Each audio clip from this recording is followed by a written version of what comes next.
Welcome to Jikoni Magic. I'm going to do a 3-part Matoke series in which we're going to have fun and introduce new twists to how we interpret this dish.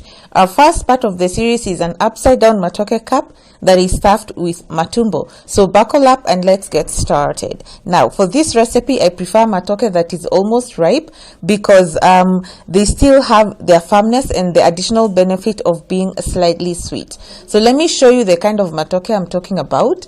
It's green, slightly yellowing, meaning that it's soft when you press on it, but it's not yet completely ripe.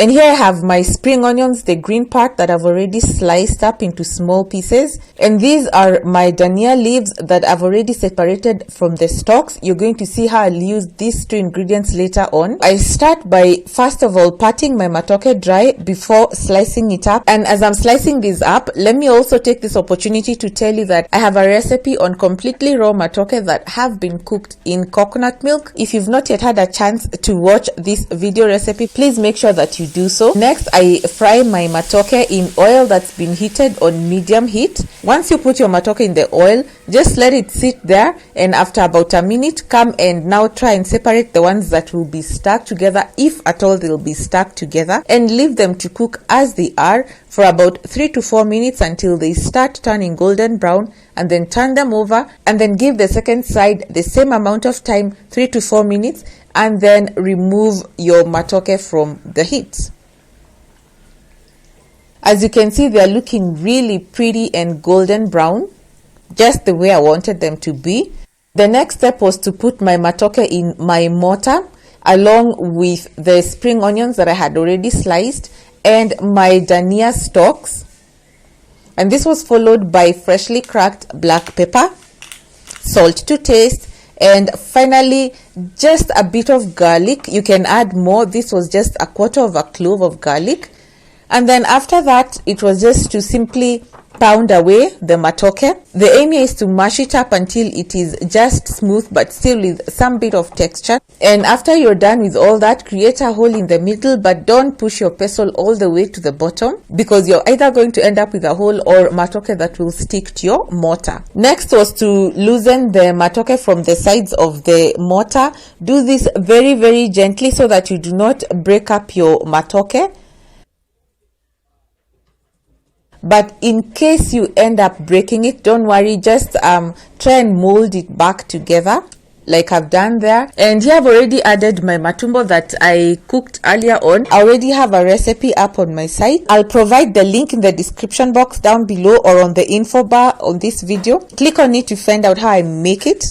And so next I inverted my matoke onto the plate that I was going to serve this dish on. And so once you've overturned it, tap it gently so that the matoke can release from the mortar completely. Sometimes the matoke balls can be very stubborn, like this one was starting out to be, but don't worry, just keep tapping gently and you're actually going to feel it when the matoke releases from the sides of your mortar.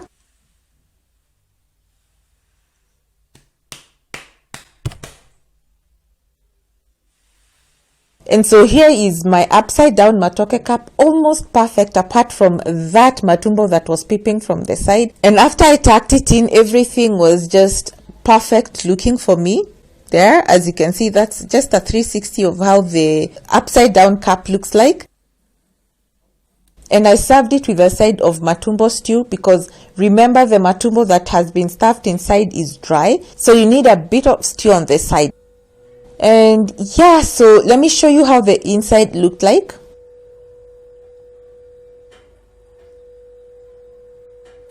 And I should have cut my matoke cup more towards the inside, but it already happened and I didn't cut it towards the inside. So anyway, I pulled out the matumbo just to show you how juicy and succulent it looks like.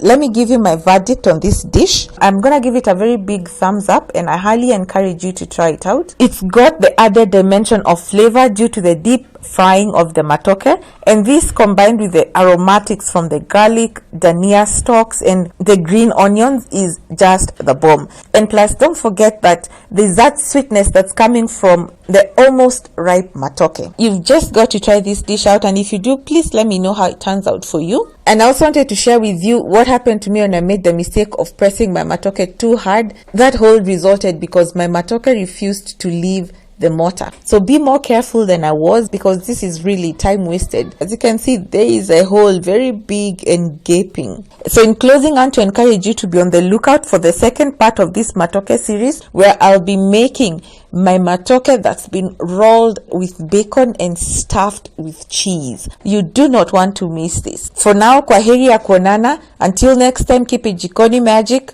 Goodbye.